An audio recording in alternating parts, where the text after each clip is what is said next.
Hi friends, मैं सी Parikshit Bhardwaj NPS series में आपका स्वागत करता हूँ। एनपीएस सीरीज़ में मैंने अलग अलग एनपीए केस स्टडीज डिस्कस करी है।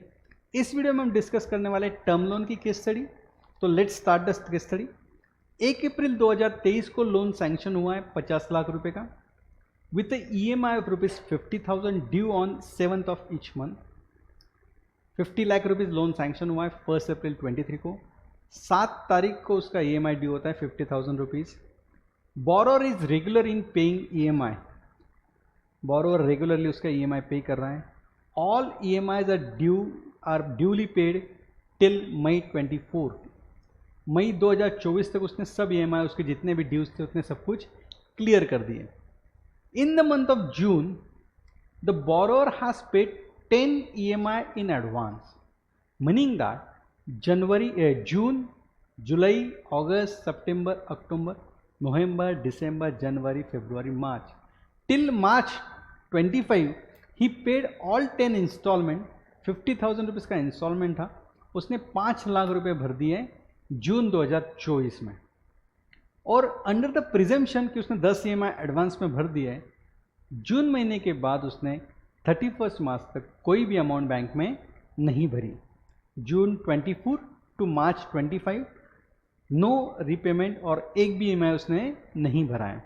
नाउ द क्वेश्चन इज, क्या 31 मार्च 25 को ये अकाउंट NPA होगा क्या? यहाँ पे बहुत सी बार मुझे ऑडिटर के इसमें थोड़ा डिफरेंस ऑफ ओपिनियन लगता है, but considering the RBI master circular we should have form a simple opinion on this. Most of the times auditor ये ओपिनियन लेते हैं कि जून 2024 के बाद जो भी इंटरेस्ट डेबिट हुआ है अकाउंट को वो रिकवर नहीं हुआ है।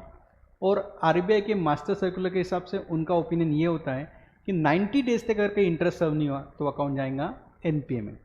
तो दोस्तों, आई हैव डिफरेंट ओपिनियन, शायद इसमें डिफरेंस ऑफ ओपिनियन आ सकता है, but my opinions are that कि उसने जून 2024 में 10 EMI एडवांस में भर दिए हैं। तो EMI consist of principal plus interest.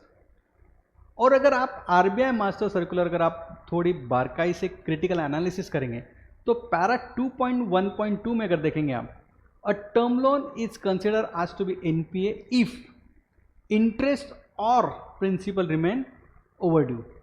यहाँ पे इंटरेस्ट एंड और प्रिंसिपल लिखा है word, and second one word is important is overdue. ये टेक्निकल डेफिनेशन पैरा 2.1.2 में मेंशन किए। Word overdue is very important here. Now coming to the para 2.3 where the overdue word is explain. ये particular दोनों point के लिए मैंने एक special video भी लाया हुआ है, वो आई बटन में मैंने लिंक मेंशन की है। आप ऊपर आई बटन देख सकते हो यहाँ पे कि जिसमें मैंने लिंक मेंशन की इस पर्टिकुलर वीडियो की। ओवरड्यू का मतलब है जिस दिन उसका आपने जो EMI था, जो ड्यू था, उस दिन अगर वो EMI नहीं आता है टाइम से, जो भी EMI ड्यू है अगर वो रिकवर टाइम पे नहीं होते हैं, तभी उसको कहा जाएगा overdue. Now come to our situation, अपने केस स्टडी पे हम वापस आते हैं। उसके EMI ड्यू होने वाले थे जून से लेके मार्च तक, बट उसने ऑलरेडी एडवांस में पे कर दिया सब EMI, मीनिंग दैट जून महीने का EMI उसने जून में भर दिया। जुलाई महीने में जो ओवरड्यू होने वाला था, जो EMI ड्यू होने वाला था, वो भी उसने कब भर दिया है? जून में। टेक्निकली स्पीकिंग उसने सब EMI भर दिए हैं, तो account is in a nil category. उसका ओवरड्यू अगर आप देखेंगे सिस्टम से जनरेट करेंगे तो ओवरड्यू भी क्या आना चाहिए? नील आना चाहिए।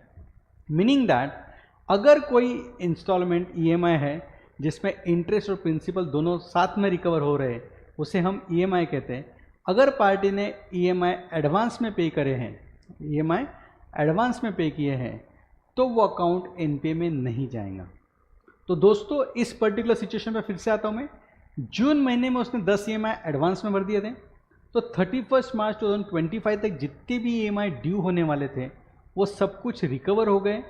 तो सिस्टम में इसका ओवरड्यू भी नील आना चाहिए और अकाउंट NPA कैटेगरी में नहीं जाएगा।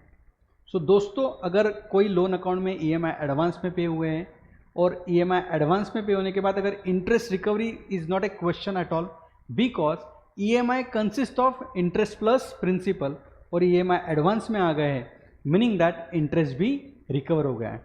तो दोस्तों ये अकाउंट एनपीए में नहीं जाएगा।